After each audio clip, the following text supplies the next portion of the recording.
Bem, gente, antes de mais nada, boa tarde. Eu queria agradecer muito, começar, claro, agradecendo. Bem, organizar qualquer coisa é complicado. Eu participei da organização do workshop do ano passado, 2019, e sei mais do que ninguém que organizar algo que aparentemente é tão simples, mas que envolve muitas pessoas, 15 a 20, 30 pessoas, tem uma série de exigências, de detalhes, e qualquer pequeno detalhe pode colocar tudo a perder. Portanto, a vida tende à entropia, e essa organização é um milagre. Mais milagre ainda estar aqui só tendo o compromisso de apresentar, estando tudo organizado. Portanto, eu agradeço as fontes primárias aí dessa energia, que foi o Leandro, a Márlia, o Sérgio, em nome de quem eu agradeço as fontes secundárias aí na luta contra essa entropia, e a gente ainda tem a situação da crise sanitária para complicar um pouco mais. Bem, então, me cabe falar primeiro sobre se tiver algum problema na transmissão, vocês falam, tá? Sobre o nosso projeto já foi feito um panorama, inicialmente pelo Sérgio.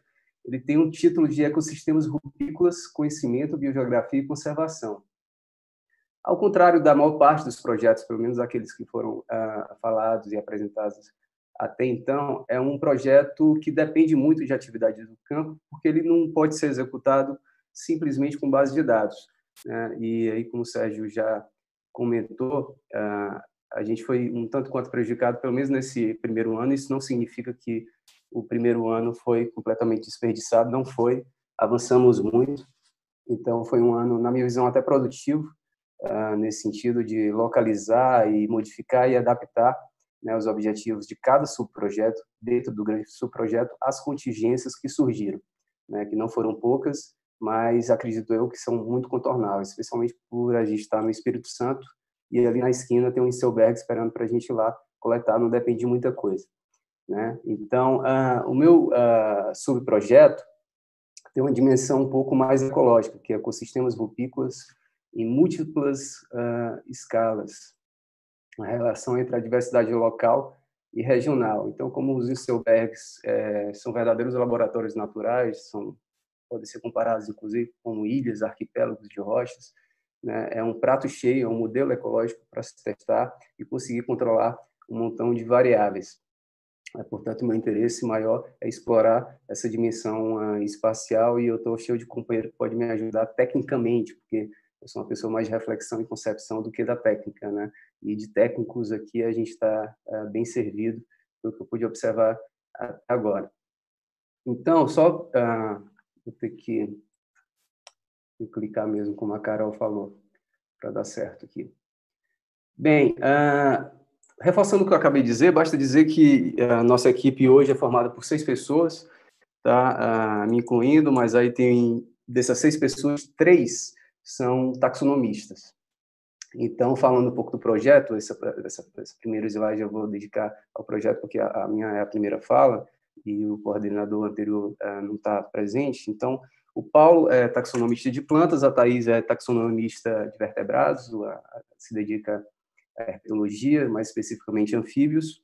O Pedro está dedicado à entomologia, estuda himenópteros, né? A Gabi trabalha com aves, vertebrados, ornitologia, tem uma visão mais ecológica, e a Samala é mais nova, gosta muito de entomologia, mas ainda está, claro, por ser nova, está definindo a sua área de investigação, ela entrou na função de técnica. Então, 50% de pessoas são realmente sistematas e taxonomistas. Portanto, é um projeto que realmente tem uma dimensão mais voltada para o conhecimento de história natural e de inventários, tá? Então, claro que e de conhecer esse sistema que são os Inselbergs, que já é complicado até de definir, né? Então, o que seriam os Inselbergs? A definição mais universal é uma palavra alemã, então quem melhor definiu foram geólogos de lá mesmo, europeus. Então, são montanhas monolíticas, ou seja, formadas por uma rocha única, ou seja, não fragmentada, ou grupos de montanhas que emergem abruptamente das planícies circundantes. Então, são montanhas de rochas que se distinguem do resto da paisagem, que na Mata Atlântica a gente tem Inselbergs em seu estado natural cercados por florestas ombrófilas, o que a gente vê e vai ver, inclusive, em alguns resultados parciais que já temos que aqui no Espírito Santo e boa parte da Mata Atlântica estão cercados por agricultura, paisagem, ou mosaico de ambos, né, de agricultura e paisagem. Concentram-se principalmente na região tropical e subtropical, e eu já dou a informação de que eles não são exclusivos nem da Mata Atlântica, nem do Brasil, nem de um bioma, pensando bioma dentro do conceito científico, ou seja, no conceito realmente planetário, zonas de convergências associadas a faixas latitudinais, então estão concentrados na região tropical, subtropical, mas não também estrito a eles. E a Austrália, Madagascar e o sudeste do Brasil são considerados hotspots em diversidade de plantas dentro dos inselbergs. Consideramos os inselbergs, considerando as plantas, né, o melhor grupo vivo e biológico para definir fisionomias. Então, aqui no Brasil, somos hotspot também nessa dimensão, junto com a Madagascar, Ilha Africana e a Austrália. No Brasil, os inselbergs se concentram na região Nordeste e Sudeste, né? Isso é uma informação que também me saltou aos olhos. Eu achava que realmente o Nordeste, eu sou do Ceará, ali tem uma região de Quixadá que tem muito inselberg, mas eu achava que o Sudeste realmente era a região onde tinha mais, né? Alguns estudos geológicos do Absaber apontam que o Nordeste tem mais inselbergs do que o Sudeste, apesar do Sudeste do Brasil, os inselbergs daqui hospedarem uma riqueza maior de espécies, são mais biodiversos, mas em termos, né, geológicos, de abundância, eles estão mais presentes no Nordeste, tá? Então, isso seria o inselberg, mas essa definição é muito ampla, é muito difícil, isso foi uma causa de muitas reuniões no grupo, definir inselberg, como é que a gente vai definir isso aí? Essa é uma montanha monolítica que está imersa e emerge dentro de uma paisagem distinta, não é suficiente para nós enquadrarmos uma definição, porque o Pico do Itacolomi está inserido dentro de um ambiente campo rupestre, mas tem uma origem geológica e quartzítica, ali lá em Ouro Preto. Seria aquilo um inselberg? Então, nós colocamos aí como pré-condição para definir, isso é completamente conceitual, ou seja, arbitrário, depende de cada pesquisador, a origem granítica. Para a gente, o inselberg, pelo menos dentro desse projeto, por enquanto, definimos que são montanhas com origem granítica, com essas características. Tá? E aqui eu coloquei as dimensões do projeto. O projeto, claro, como eu falei, tem uma vertente de história natural e focado nesse sistema, tem a dimensão da flora, tem a dimensão dos insetos, tem a dimensão dos anfíbios, das aves, e dentro desse contexto, como o Inselberg é um laboratório natural, eu estou muito interessado nessa dimensão ecológica, de relacionar as condições locais, ou seja, as características locais, com as regionais da paisagem, né, como forças ecológicas estruturando comunidades, né, quais seriam as forças que moldam essas comunidades, né, seriam predominantemente forças da paisagem, forças locais, um mix de ambas, né, o que define, por exemplo, a diferença entre comunidades vegetais e entre pedras, o que estaria modulando isso.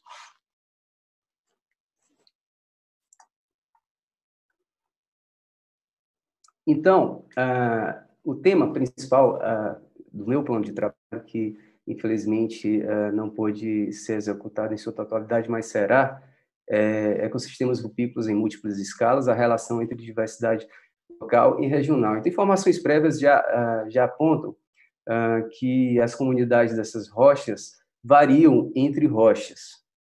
Então, isso quer dizer que a diversidade beta, né, a diferença entre a riqueza de uma rocha e a riqueza de outra, é muito alta. E que essa diferença é causada por um mecanismo de substituição de espécies, inclusive. Então, já existem estudos que definem isso aí.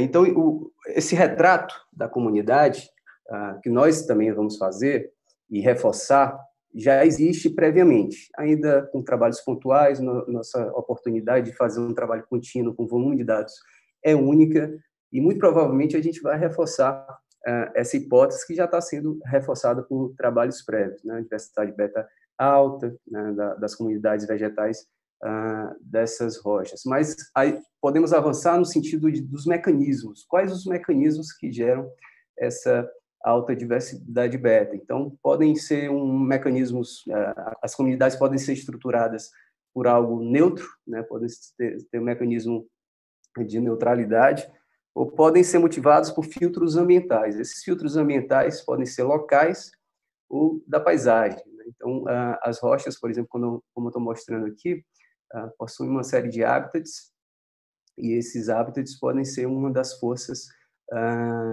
locais para estruturar essas comunidades no sentido de filtro ambiental.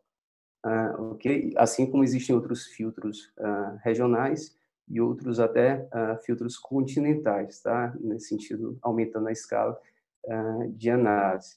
E pode ser também através de relações ecológicas, né? Tanto antagonísticas quanto simbióticas. As relações ecológicas também são importantes para estruturar comunidades. Então, a gente pode citar relações antagonísticas como um processo de competição e simbióticas como de polinização, né? Ou dispersão de sementes. A Gabi está trabalhando com aves.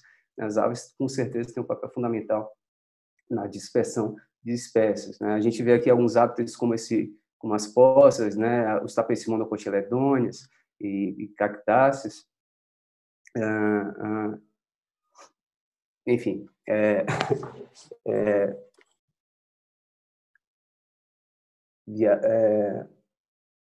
perdi a linha de raciocínio, mas é isso. O processo ecológico, para além do retrato, né, que foi falado inclusive no trabalho da Eliana, é interessante. Então, o esforço vai ser, além de fotografar essas comunidades, tentar entender os seus mecanismos. Uma coisa interessante é que nesses ambientes, como a gente pode ver aqui, além dessa vegetação herbácea arbustiva, a gente encontra capões de mata também. Então, entendendo e descobrindo quais são as espécies que ocorrem nesses capões de mato, o que essas espécies têm de especiais para justificar a sua presença, o seu estabelecimento e não outras, né? E aí a gente passa para o entendimento, por exemplo, de atributos funcionais dessas espécies que fazem com que elas consigam se estabelecer em uma situação tão adversa que é rocha nua com pouco solo. Então, para tentar entender e conseguir tanto fotografar como entender esses mecanismos locais, regionais, um dos objetivos centrais do projeto era fazer ou tentar criar uma metodologia de amostragem. Isso está dentro do trabalho, inclusive, inicial, do projeto inicial com o qual nós ingressamos aqui no IMA. Então, como é que nós vamos amostrar de forma padronizada, de forma replicável, de forma prática e de forma a extrair todas essas variáveis que possam responder a esses mecanismos que nós estamos tentando descrever e hipotetizando. Então, a gente entendeu que a melhor metodologia de amostragem seria através de transecto, né? Definimos 2 transectos por rocha, né? Sendo 10 parcelas afastadas por 10 metros em cada transecto, né? E cada parcela de 2 por 2. Né? Então, isso é uma metodologia replicável. A gente pode também, além da diversidade taxonômica, extrair diversidade que não é o objetivo primário, mas diversidade funcional e até filogenética, porque a gente tem uma padronização, inclusive, espacial dentro dessa amostragem, tá? E é de fácil execução também, né? Vocês desculpam me desculpem que está um pouco minimalista a apresentação, porque eu tive um problema, mas, de forma geral, é esse entendimento, né? Quanto menos texto, mais imagens e tudo. Então, esse projeto, infelizmente, nós não conseguimos avançar, e, diante disso, a gente partiu um pré-requisito também para começar a trabalhar nesse sistema, que é fazer a mineração de dados, né? Ver o que tem aí na literatura, os dados que estão disponíveis, e a gente concretizou e está concretizando, está bem avançado nesse sentido, através de um artigo, né, que é Arquipélagos de Rochas da Mata Atlântica, estado de conservação desse modelo ecológico único. Né? Então, além da revisão, o trabalho revisional, a gente está tentando dar uma abordagem para a conservação, né, interpretando quais são as principais ameaças, quais são os principais riscos que esse ecossistema sofre, e trabalhando em termos de perspectiva para o delineamento, principalmente de estratégias de conservação. Eu sempre tento dar essa abordagem. Foi comentado na apresentação anterior que a gente precisa de entendimentos práticos em cima do conhecimento que a gente está construindo. Um país como o Brasil, em desenvolvimento e em crise, isso é condição sine qua non, inclusive, para alocação de recursos públicos. Então, a gente tem, dentro dessa revisão, a dimensão florística, faunística, ameaça, são algumas palavras-chave que a gente está incorporando, né, na revisão. A revisão seguiu por indexadores bibliográficos, ou seja, Web of Science, Scopus, Cielo e até o que se chama, e eu nem gosto desse termo, de literatura cinza, que são monografias, dissertações e teses de doutorado. Não sei exatamente por que chamam literatura cinza, já que seguem também o processo de revisão e são documentos públicos, né? Então, em universidades, foram feitos em universidades públicas, estão em bibliotecas públicas, dentro, inclusive, da base de dados da CAPES. Então, eu costumo, claro, que incluindo isso dentro da metodologia, usar dados também de dissertação, mestrado, não vejo grandes problemas. E também a base de dados do Species Link, que nós usamos para tentar descrever e conhecer todos os registros de flora que estão acompanhados de coordenadas geográficas. A gente vai explicar essa dimensão do trabalho que o Getúlio, inclusive, ajudou bastante. O Getúlio está sendo uma mão na roda, como diz lá em Minas Gerais, nesse sentido, tá? E para isso, para essa dimensão que o Getúlio está participando muito ativamente, nós elegemos e elencamos o Estado do Espírito Santo como estudo de caso. E aí, numa reunião prévia, o Sérgio até havia comentado comigo e com o restante da equipe, por que o Espírito Santo foi escolhido? Simplesmente porque o Instituto está inserido aqui no Espírito Santo. E aí eu, de pronto, respondi que não. Isso é uma vantagem do acaso, mas o Espírito Santo tem seu berro pra caramba, né? Eu estou suspeitando, e a gente está tentando responder isso, que o Espírito Santo seja o estado brasileiro onde ocorra mais enselbergues no Brasil. Então, como a gente tem uma limitação metodológica de cobrir a Mata Atlântica inteira, por que não elencar como modelo o Espírito Santo, onde abundam, né, literalmente, essas formações. Então, aqui mais explicações do porquê da escolha do Estado do Espírito Santo como modelo de estudo. O Espírito Santo também faz parte do Sudeste e é a região onde foi definido um hotspot em diversidade de plantas para enselbergues no mundo, tá? Então, está respeitando também essa definição que vem lá do Porensky, né? Que é o maior estudioso dessas formações do mundo e o cara mais estabelecido e respeitado.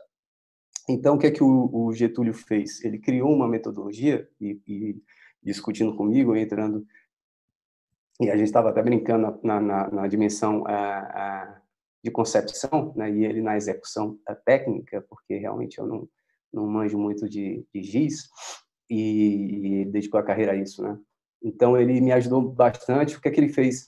Ele criou, né, através de duas variáveis de inclinação e a altura de cada rocha, né, da rocha, uma forma de fazer, de classificar e marcar esses enselbergs no estado. Então, ele criou um shapefile, né, um shape dos enselbergs e quantificou isso. E, através dessa quantificação, a gente consegue um montão de informações associadas, né? E aí, a partir desse resultado, eu consigo, por exemplo, ver regime de fogo, na incidência de fogo, como foi apresentado, dados sobre mineração e dados sobre a tipologia do solo, do entorno, coisas que nós que estamos mais na ecologia de campo crua não estamos muito habituados, achamos um verdadeiro milagre fazer isso. E ele conseguiu, né, através desse shapefile e a sobreposição com as coordenadas do Species Link, essa base de dados ainda precisa ser limpa, mas a gente conseguiu pegar todos os registros de plantas que ocorrem onde ocorre cada enselberg nesse shapefile. É claro que na primeira análise apareceram mais de 4.000 espécies e a gente vai usar informações do Reflora, né, de substrato e de ocorrência para dar uma limpada qualitativa nesse número grande de espécies. Por enquanto, os resultados que eu vou mostrar adiante, doravante, vão ser simplesmente dos dados das espécies que eu peguei de artigos científicos, das dissertações que foram publicadas aqui para o Estado, tá? Então, informação existem, pelo menos dentro dessa metodologia, claro, né, que eu só posso falar dela, já exemplifiquei, são 5.188 rochas ou enselbergs no Estado, uma quantidade bem representativa, inclusive nessa foto, que foi baseada no shape, a gente pode perceber que eles estão mais concentrados aqui, sudeste, sudoeste, né? Noroeste, na região noroeste do estado, né? E já uma informação de antemão, não gerei nenhum gráfico, mapa, mas apenas 134 desses 5.188 ICELBERGs estão inseridos dentro de algum contexto ou alguma unidade de conservação independente do seu nível, né, de proteção. Então, é uma quantidade muito reduzida, né? Eles estão realmente podem ser considerados APP e coisas que tais, mas não estão dentro do contexto de unidade de conservação. Claro que cada uma dessas informações a gente ainda está sofisticando para efeito de publicação. Isso é mais uma série de dados até para efeito didático, né? Então, dentro da análise de vizinhança, também a obra do meu amigo Getúlio, e a gente vê que boa parte da porcentagem, né, da análise de vizinhança foi feita através de um raio de 10 quilômetros, né, do centroide ao redor de cada rocha, de cada Inselberg, daquele shapefile lá que eu mostrei lá atrás. Então, sei lá, entre 40% e 60% é pastagem. Eu havia discutido isso, o Sérgio comentou que isso talvez, apesar de ser uma realidade trágica, também pode se refletir uma verdadeira oportunidade, mais esses novos editais aí de reflorestamento e de recuperação de áreas degradadas, né, ecologia da restauração, que diante dessa realidade é a ciência do futuro. A mosaico de agricultura e pastagem menor.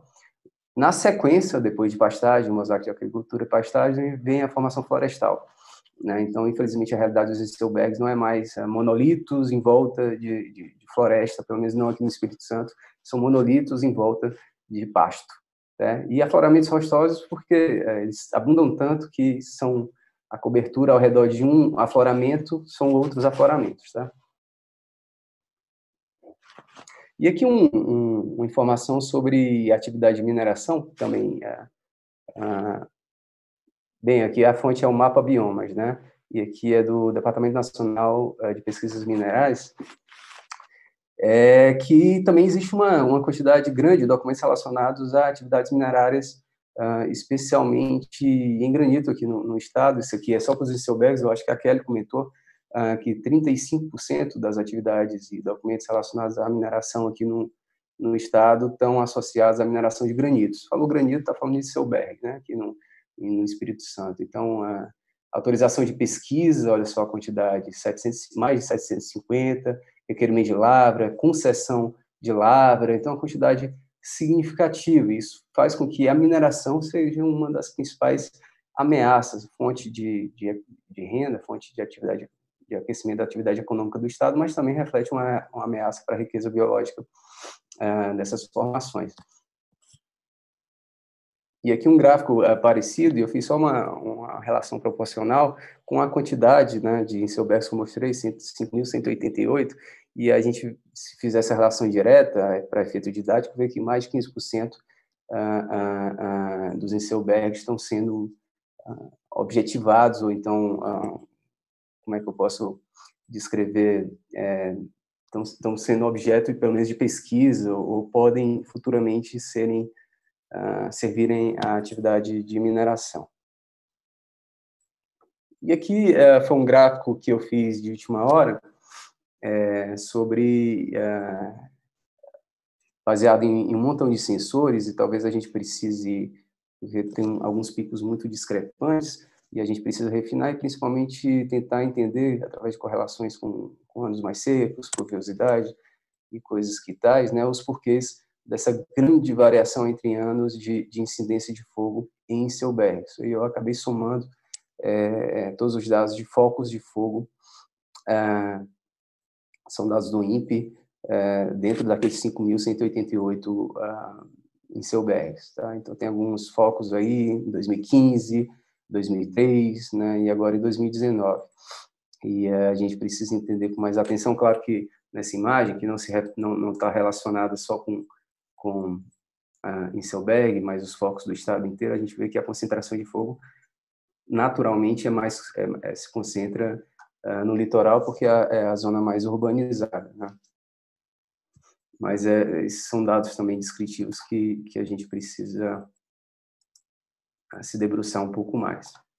Então, com relação aos dados biológicos, que é a parte que me cabe, e isso são os dados somente presentes na literatura publicada, né, que a gente não mexeu ainda nos fiches link, eu preferi fazer o que eu reparei que o pessoal do GIS, né, sensoramento remoto, chama de limpeza, né, eu preciso fazer essa limpeza qualitativa baseada nos dados Reflora. Então, o padrão se manteve, o padrão de estudos pontuais se manteve quando eu fiz a junção dos estudos, a bromeliácea, orquidácea, né, asterácea, são as espécies mais comuns aí, com presença também significativa de melastomatácea, cactáceas e velociáceas. É isso mesmo, né, se você for em qualquer rocha, é esse padrão que você vai observar de família de espécies.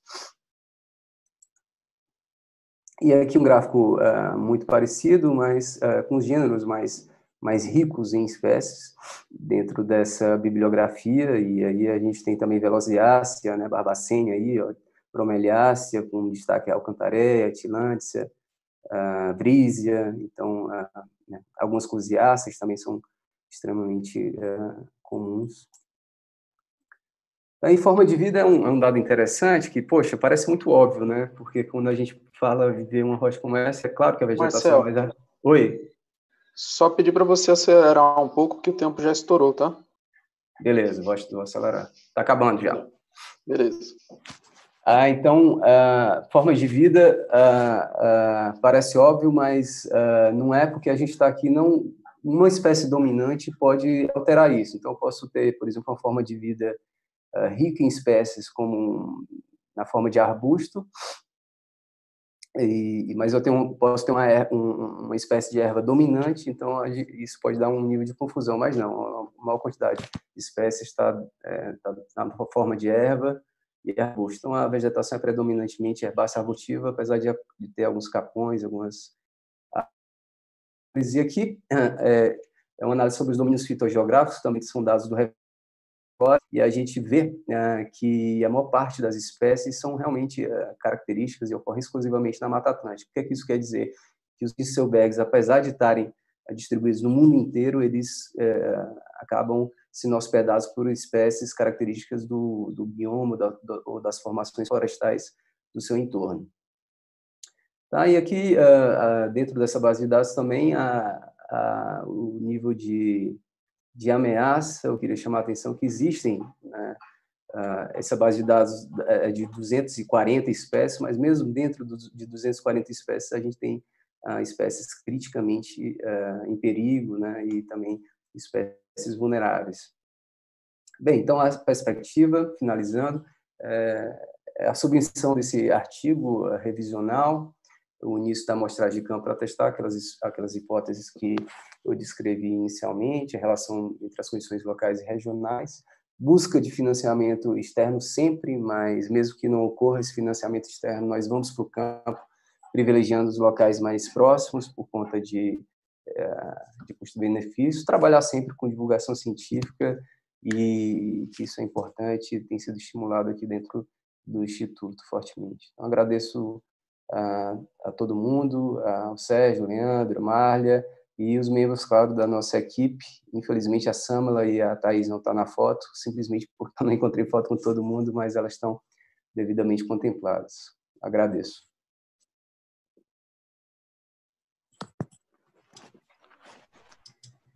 Muito obrigada, Marcel. Então, vamos para a próxima, né? Acho que é o Paulo, né, Paulo? Que é aqui. Vou colocar aqui a apresentação. Compartilhe. Deu? Foi. Como é que fecha isso aqui? Consegui. Opa.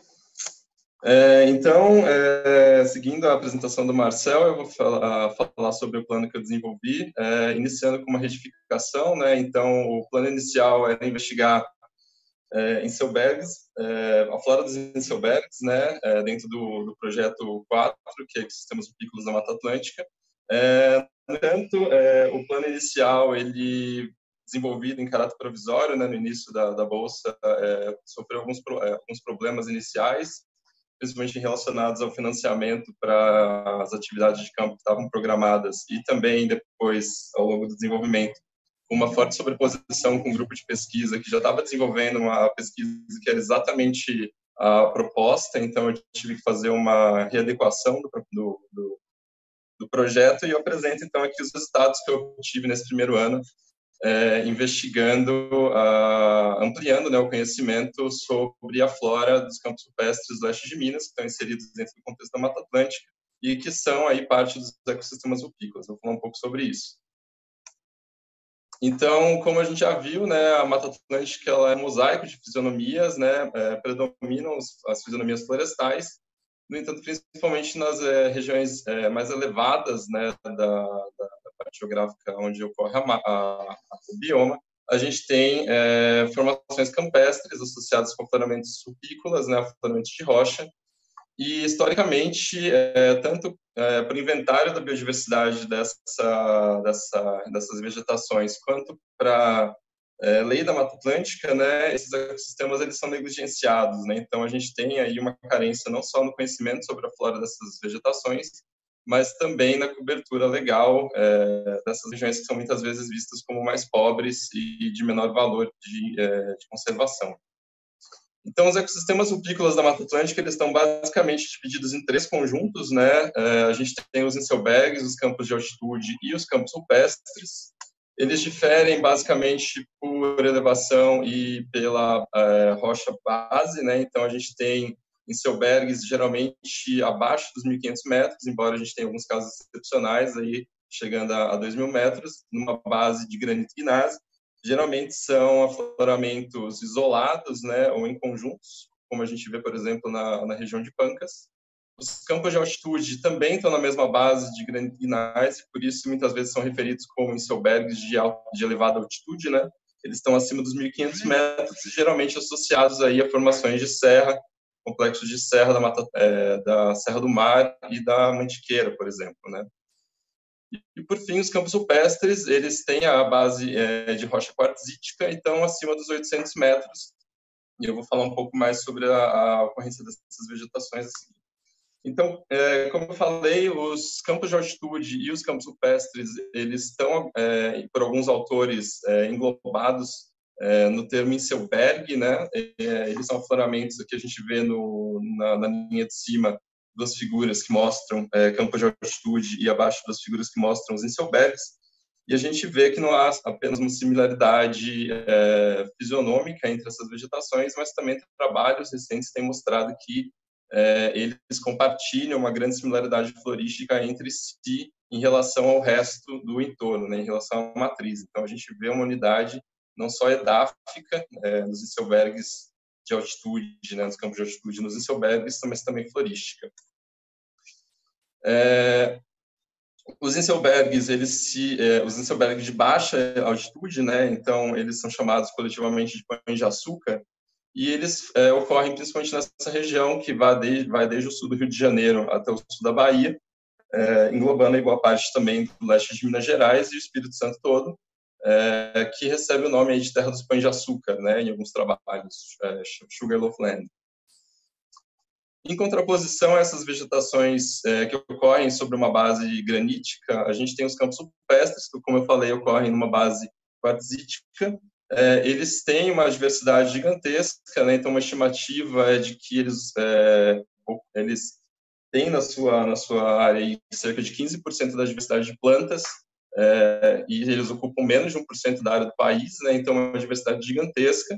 E isso só levando em consideração as fisionomias campestres, né, não levando em consideração aí os capões de mata associados a essa vegetação, então mostrando que os campos rupestres eles podem englobar aí no seu entendimento mais amplo uma diversidade muito maior. E eles ocorrem em Minas, Bahia, principalmente, né, em Minas, Bahia, Goiás, Distrito Federal. Aqui no Espírito Santo é uma fisionomia bastante rara, né? A gente tem alguns pequenos enclaves na região de Vargem Grande do estado. Então, como eu falei, os campos rupestres, aqui nesse mapa a gente vê eles ocorrem principalmente na cadeia do Espinhaço, que vai desde o sul de Minas Gerais até a região central da Bahia, na Chapada Diamantina, além de algumas outras serras aqui no oeste de Minas, como a Serra da Canastra, e partes do Distrito Federal e a Chapada dos Veadeiros em Goiás. Eles se encontram principalmente na região de ecótono entre a Mata Atlântica, Cerrado e Caatinga. No entanto, trabalhos recentes têm destacado a presença desse tipo de fisionomia nas serras do Vale do Rio Doce, então completamente englobados dentro do bioma da Mata Atlântica, né, numa região de floresta estacional semidecidual. São essas áreas, a Serra do Padre Ângelo, Pico da Aliança e Parque Estadual de Sete Salões. Então, são áreas juntas de campo pestre, completamente englobadas dentro da Mata Atlântica e distantes aqui, então, cerca de 200 quilômetros da sua porção central, né, desse tipo de vegetação.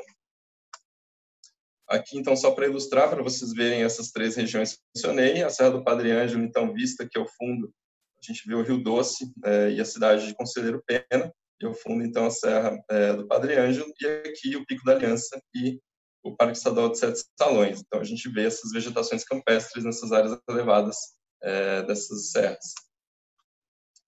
A descoberta dessas serras e dessa flora negligenciada, né, ela aconteceu por conta da descoberta de algumas espécies bastante emblemáticas.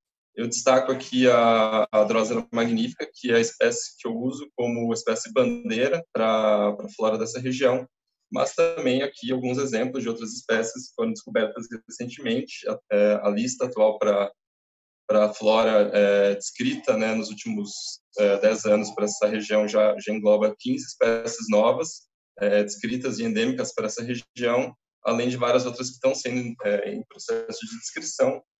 E são espécies que são microendêmicas, né, elas ocorrem apenas nessas serras ou apenas em uma dessas serras, mostrando aí a importância de inventário dessa flora para entendimento e para conservação dessas regiões tão importantes.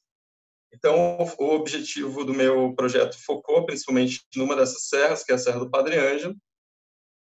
A ideia foi, então, levantar a flora, né, como destacou bem o Sérgio. Esse é um projeto que tem esse foco bastante na história natural, né, então, no conhecimento sobre a flora dessas vegetações associadas aos ecossistemas rupícolas, né, na Mata Atlântica. Então, esse projeto tem exatamente esse olhar, né, então, de inventariar essa flora, então, levantar as espécies ocorrentes, também avaliar a sua área de ocorrência para entender padrões biogeográficos e, a partir, então, ter dados sobre a riqueza e endemismo dessa serra. E também, essa lista é fundamental para ações de conservação. Então, ações como a criação de unidade de conservação, o plano de manejo dessas áreas, é extremamente importante saber que espécies ocorrem e também o grau de ameaça, né, de conservação dessas espécies. Então, esse projeto ele tem um resultado que influencia aí diretamente a ações de conservações futuras para serem construídas.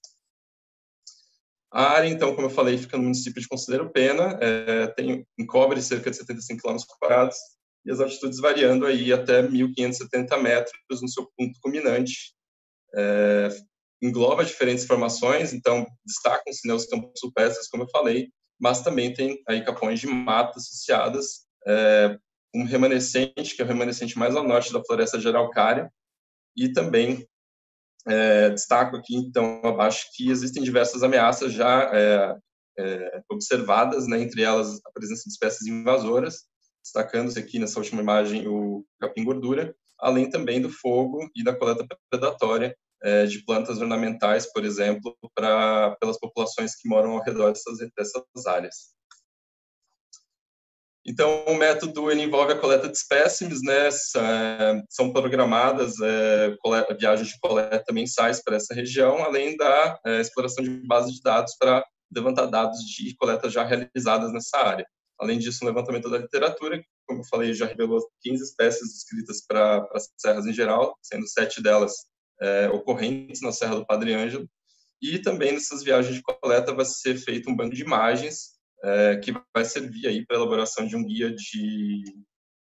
sobre a flora, né, e a diversidade da área, e também para futuras ações de divulgação.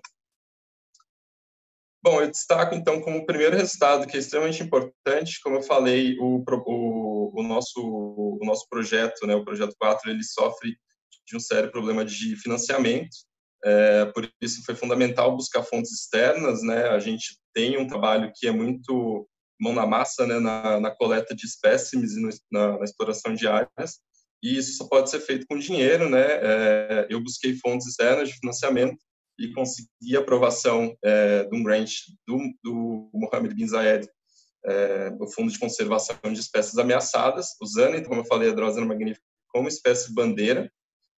Eu consegui, então, dinheiro para a realização desse 1 ano de coletas, né? É importante destacar que esse projeto ele envolve não só o inventário florístico, mas também o inventário faunístico da região, e nesse quesito estão envolvidos pesquisadores do IMA, né? A Thaís, por exemplo, do projeto está envolvida com o inventário de hepatofauna, o Danilo está envolvido com o inventário, Danilo e o Pedro, né, estão envolvidos com o inventário de insetos, a Gabriele está envolvida com o inventário de aves. Então, é um projeto que engloba aí não só esse olhar florístico, mas também faunístico da região, já que existe essa lacuna gigantesca de informação para a área. Além disso, também eu consegui a aprovação de um grant do Idea Wild, com aquisição de equipamentos básicos para campo, né? Então, câmera, GPS, cinta de prensa, são equipamentos essenciais para o desenvolvimento das propostas desse projeto. Então, destacando a lacuna gigantesca de conhecimento que existe nessa área, o inventário, a busca de informações em bases de dados, né, do Herbário Virtual Reflora e do Species Link revelou um número baixíssimo de coletas, apenas 161 registros existem para essa serra, o que é um número realmente baixo, né? E a gente destaca, então, que nesse número extremamente baixo aí, a gente já tem diversas espécies novas descritas, né? Que estão principalmente relacionadas à flora carismática, né? Então, espécies de orquídea, de bromélia, que são plantas que têm geralmente um grupo de taxonomistas e parataxonomistas trabalhando, e que durante o desenvolvimento, então, do projeto, eu adicionei 500 novos registros, né? A partir de expedições de coleta já realizadas.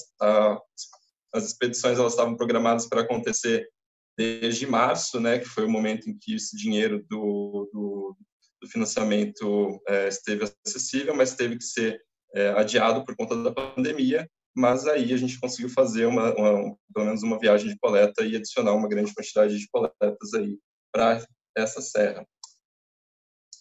Entre as coletas já realizadas, né, destaco aqui 2 espécies novas que já foram identificadas com auxílio de especialistas. Uma delas já está no prelo e a outra delas, o artigo está submetido. Então, destacando aí, né, que além das espécies novas que já foram descritas, a gente tem um conhecimento ainda muito grande para ser explorado nessa serra, né? Então, no momento, a gente trabalha com 7 espécies novas junto de especialistas, sendo que essas 2 aqui já estão em estado mais avançado de descrição e publicação dos seus dados.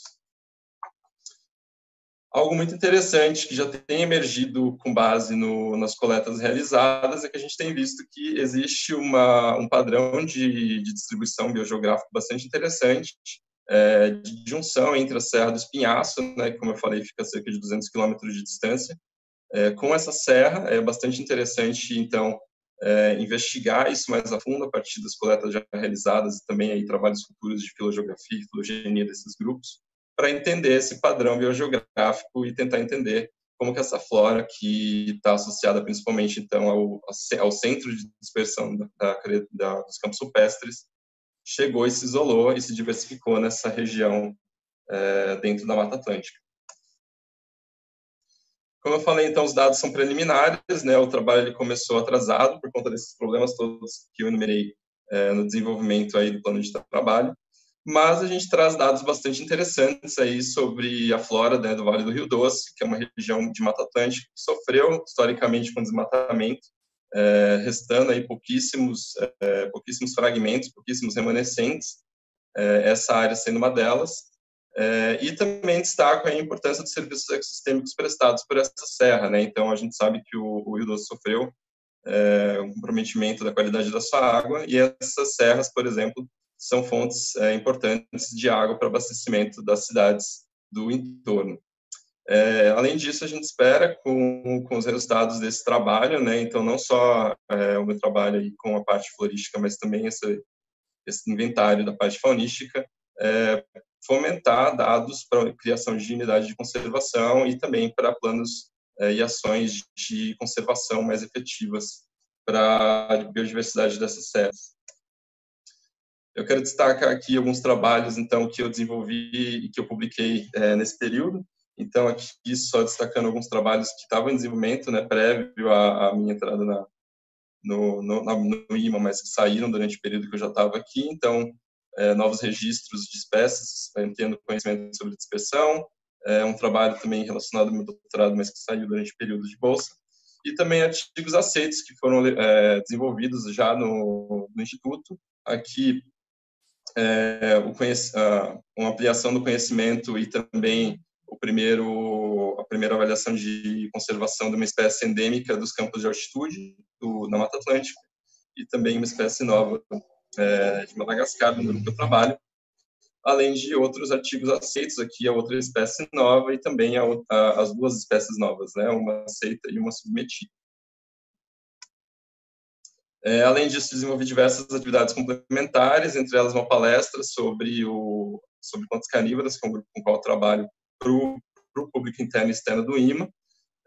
Também destaco a apresentação dos resultados de trabalho no Encontro Regional de Botânicos do ano passado, e também monografia dos grupos com os quais eu trabalho, especificamente na taxonomia para a flora do Brasil, divulgação científica na Semana Nacional de Ciência e Tecnologia e também do projeto na Rádio Canaã e no jornal da cidade de Santa Teresa. Perspectivas para o futuro desse trabalho, como destacou, né, como falou o Sérgio, a minha bolsa, a minha participação, né, no projeto PCI se encerra oficialmente em maio, com o fim da minha bolsa e início desse novo trabalho, né, junto à Universidade Federal de São João del Rei. Eu devo dar continuidade a esse trabalho junto na universidade, mas também, como eu falei, esse trabalho ele vai continuar em parceria com o IMA, em virtude dessa parte de envolvimento mesmo, né, dos pesquisadores bolsistas com o projeto. Então, eu espero continuar essa parceria importante com o Instituto. Eu acho que é extremamente importante, né, não só para a visibilidade do trabalho e também para incremento de dados e coleções do Instituto, que é um dos pontos importantes aí para o futuro da instituição, previstos, né, no plano. E é isso, eu agradeço a todos, né, ao Sérgio e a Amália e a todos os meus colegas, né, por esse período, que foi bastante engrandecedor aí para minha carreira, e espero continuar essa parceria importante aí no futuro com vocês. Muito obrigado. Obrigada, Danilo. Muito obrigada. Boa sorte. Vamos passar, então, para Thaís. Né? Thaís Condesse.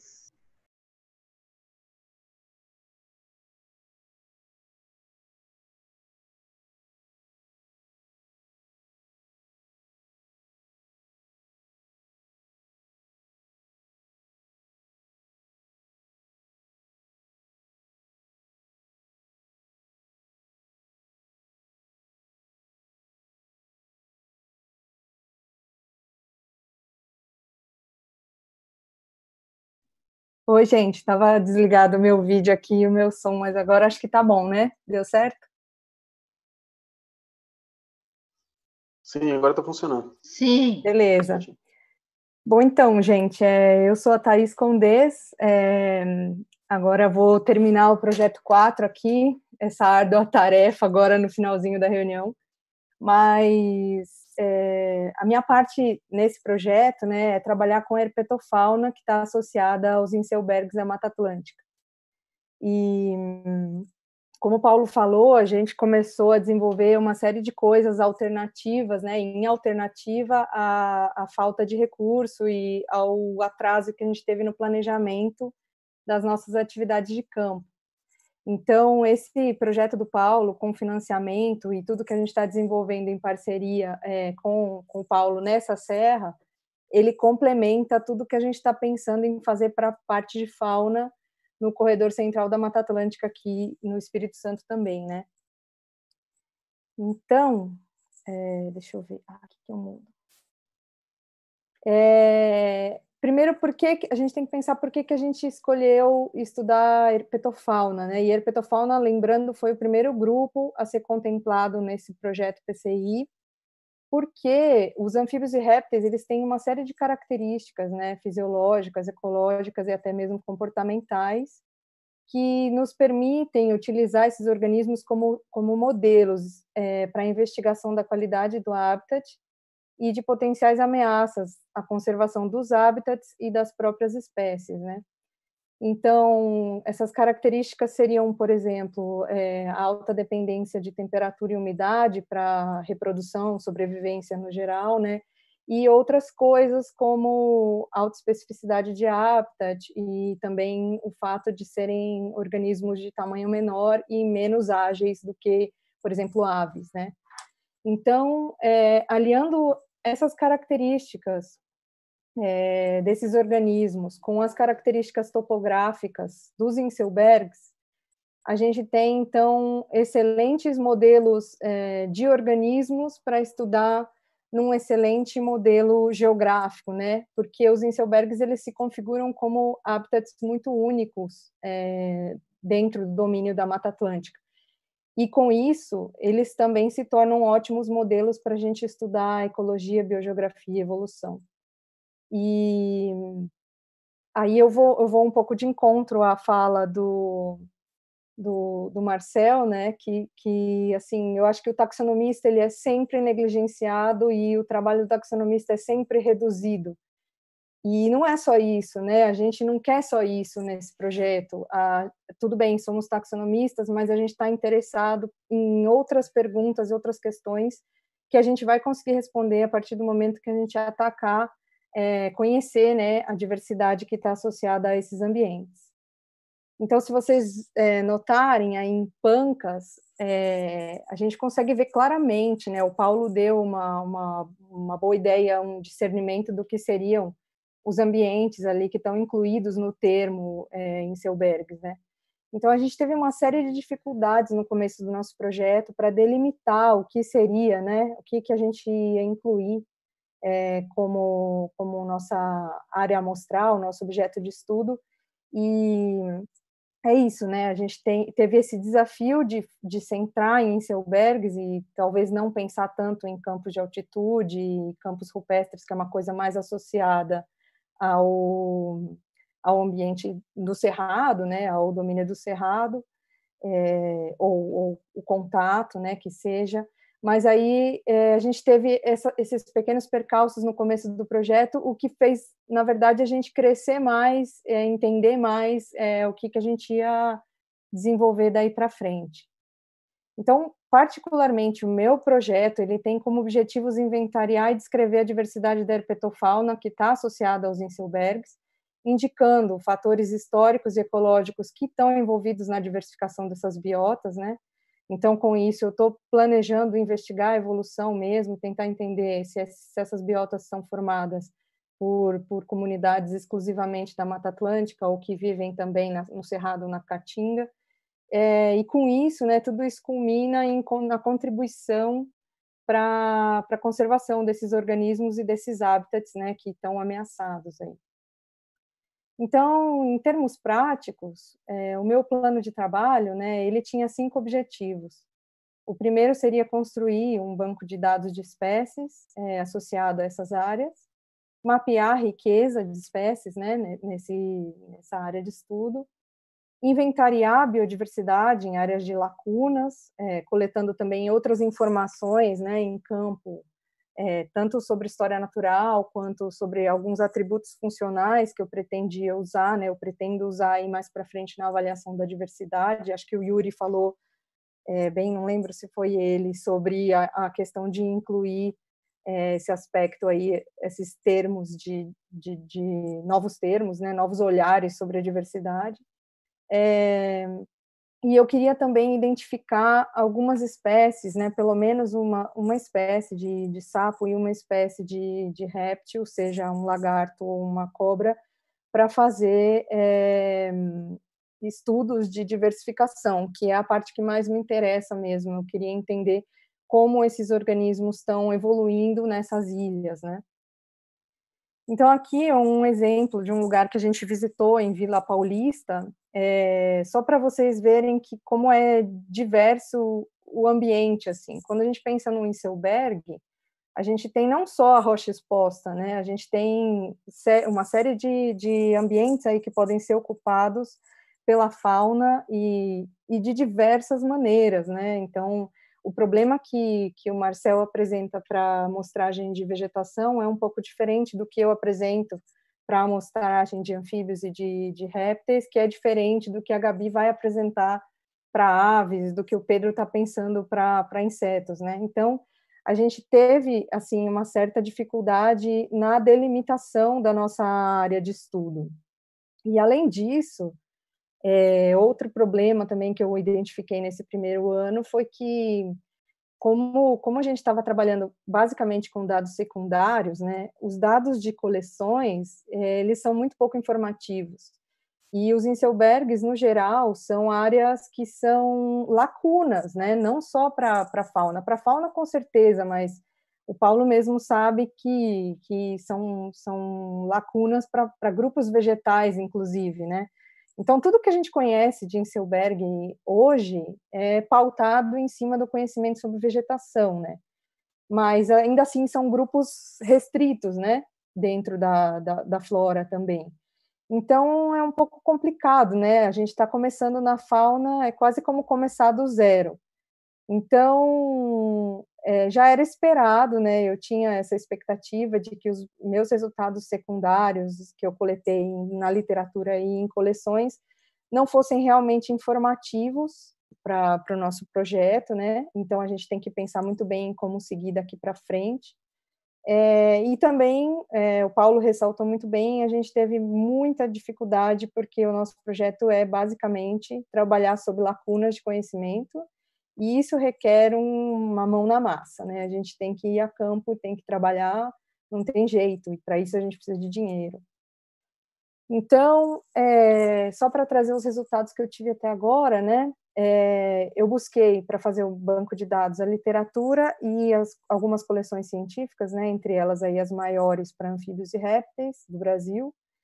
Eu consegui compilar dados e estou analisando ainda dados de 3 coleções, né? Incluindo Melo Leitão, o Museu Nacional do Rio de Janeiro e a coleção Célio Haddad, que é a terceira maior coleção para sapos do Brasil. E ainda me faltam dar uma olhada na coleção do Instituto Butantan e da UFES. Com relação a referências, né, para vocês terem uma ideia de como é uma lacuna mesmo, eu encontrei apenas 4 referências publicadas com anfíbios para Inselbergs, né, sendo que dessas referências apenas uma é uma lista de espécie. E então, tipo assim, os outros trabalhos, eles são trabalhos focados em ecologia ou em ampliação de distribuição, né? Inclusive, um desses trabalhos tem coautoria do Cássio Zoca, que deve estar escutando a gente aí. Então, assim, o conhecimento das pessoas que trabalham no Espírito Santo com esses bichos, nessas pedras, ele é muito mais válido, né? Muito mais interessante do que o que se encontra publicado. Então, é um árduo trabalho começar a compilar todas essas informações. Em relação ao mapeamento, né, a gente começou analisando as coisas em cima de um shape que a Milady nos forneceu, que era um pouco mais abrangente, né, sobre os Inselbergs do estado, e afinando um pouco o mapeamento com o Getúlio, né, a gente chegou nesse shape, que o Marcel também já havia apresentado para vocês, mas, infelizmente, esse shape não está muito útil, pelo menos para mim, agora, assim, com os dados que eu tenho de sapos e de répteis, a gente não está conseguindo sobrepor a literatura e as coleções científicas com ele, porque realmente não existe dado. Então, isso é um reflexo só, né, da falta de conhecimento mesmo que a gente tem dessas áreas. Então, para vocês terem uma ideia, né, eu tenho 9% dos registros que estão na coleção do MBML de sapos são dados que eu consigo aproveitar porque tem algum tipo de informação associada à coordenada ou que a coordenada geográfica foi fornecida pelo próprio coletor, né? Então, eu descarto muito dado, é uma coisa assim gritante, né? Mais de 90% do dado é jogado fora nessa. Mas eu estou trabalhando com a hipótese, eu estava conversando com a Gabi, inclusive, que está trabalhando com aves no nosso projeto, da hipótese da gente trabalhar com uma lista potencial e daí talvez estudar a melhor forma de fazer isso. Eu não sei se é possível, se é interessante, mas a gente está trabalhando, está avançando em relação a isso. Além disso, a gente fez algumas viagens exploratórias, né? Lembrando que foram feitas com recursos próprios, porque a gente não teve dinheiro de diária ou qualquer outra coisa para conseguir viabilizar, né? Ou qualquer outro recurso para conseguir viabilizar essas viagens. E, claro, elas totalizaram muito pouco em termos de amostragem para a herpetofauna desses ambientes, né? Então, eu elenquei aí mais ou menos 20 horas de procura hora homem, mas isso é muito pouco, né, para a gente descrever alguma comunidade nesses ambientes. A gente visitou, então, os municípios de Barra de São Francisco, Ecoporanga, Itarana, Nova Venécia, Pancas, Santa Maria de Etibá e Vila Pavão. Lembrando que foram todas coletas pontuais, né, às vezes nem coletas foram, porque eu não tinha licença no começo do processo, né? Então, foi tudo gradativamente se ajeitando. Mas o que eu tenho, a impressão é de que anfíbios e répteis vão apresentar, né, baixa riqueza nos Inselbergs, né? Até porque, por causa da alta dependência da água e do problema de termorregulação, né? Esses ambientes, esses organismos estão mais associados a ambientes mais florestais mesmo, né?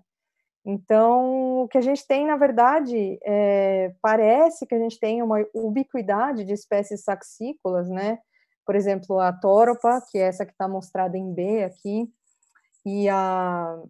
e o Philodictes, que é essa espécie que está mostrada em E, né? A Toropa é totalmente associada ao ambiente rupícola, enquanto o Philodictes é uma espécie totalmente associada a bromélias, né? Então, o que a gente tem é também uma baixa riqueza, uma baixa equitatividade, né, entre os répteis. A gente percebe que Tropidurus torquatus é de cara a espécie que é mais abundante, né, nessas áreas. Mas a gente encontrou também na Pedra do Elefante um registro bastante interessante de uma espécie associada à caatinga. Então, isso me deu um quê de esperança para a gente seguir tentando olhar essas questões de diversificação desses organismos. E aí, só para finalizar, acho que já estou quase dando meu tempo aí, eu queria só falar para vocês que eu fiz uma série de coisas relacionadas ao projeto, né, além disso que eu já apresentei para vocês. Eu consegui regularizar a licença para a gente coletar na nossa área de estudo. Eu submeti 3 propostas de financiamento para custeio de pesquisa de campo, uma, inclusive, com muita ajuda do pessoal do projeto, foi um financiamento grande e multidisciplinar mesmo, né? Mas os 3 foram negados, eu não consegui recurso para fazer nenhum desses projetos, né? A gente está trabalhando em tentar adicionar informação ao artigo de revisão que o Marcel mencionou, que a gente está fazendo em colaboração, no qual o Getúlio tem nos ajudado bastante. E fora do projeto, eu também atuei ajudando o pessoal do RIMA, do projeto RIMA, na atualização da nomenclatura científica, né, dos anfíbios e répteis das unidades de conservação federais do Espírito Santo. Eu oriento ainda uma aluna de doutorado e um trabalho de conclusão de curso junto à Unesp de Rio Claro. Participei de bancas, revisei artigos em periódicos nacionais e internacionais, e foram bastante nesse período.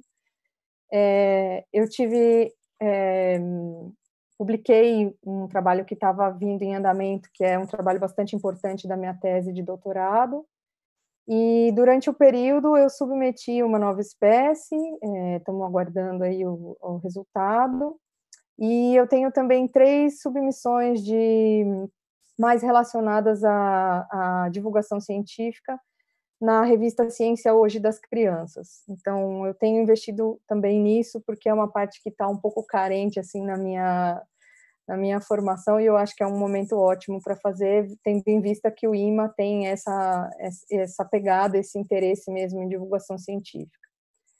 Então, nesse sentido, para finalizar, a gente trabalhou na elaboração das placas informativas do serpentário institucional, né? Então, foi um trabalho bem legal de fazer. E na Semana Nacional de Ciência e Tecnologia, a gente também trabalhou com uma atividade relacionada à divulgação das serpentes da Mata Atlântica. Eu trabalhei também num painel sobre a exposição das mulheres na ciência. E para 2021, né, o que eu estou pensando para o meu plano de trabalho, né, é alguma coisa relacionada à continuação do que eu tinha previsto. Claro que tem algumas coisas que precisam ser afinadas aí, inclusive com o nosso supervisor, né? O que a gente vai fazer com esse banco de dados, de que jeito a gente vai tratar os dados que a gente está encontrando, né? Mas a mudança mais gritante é que eu incluí uma exposição que eu estou com muita vontade de desenvolver junto ao IMA, que seria uma coisa mais interativa em relação aos anfíbios mesmo, que aí a gente pode pensar em como em fazer alguns cursos, ou uma semana mais voltada também para a inclusão dos alunos do IF, né, da UFES, pessoas que estão interessadas mesmo no Instituto Nacional da Mata Atlântica, né, e na parte acadêmica, e também seguindo a linha aí de divulgação científica do Instituto, trabalhar um pouco mais com a comunidade também. E aí eu tento seguir com as expedições a campo, que são realmente o calcanhar de Aquiles do nosso projeto.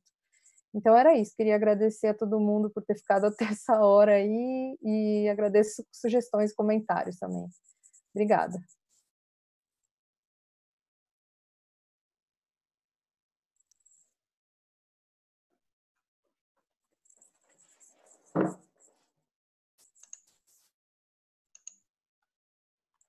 Márlia vai fazer algum comentário? Não, Sérgio.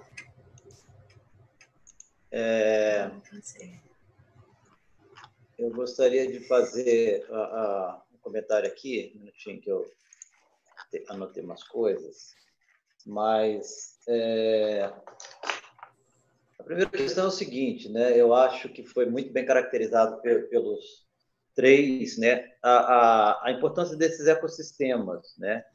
E vocês viram aí que é muito mais complexo do que simplesmente falar ecossistemas rupícolas, né? Eu acho que o próprio Paulo demonstrou. Eu acho que está caindo. Um minutinho, gente.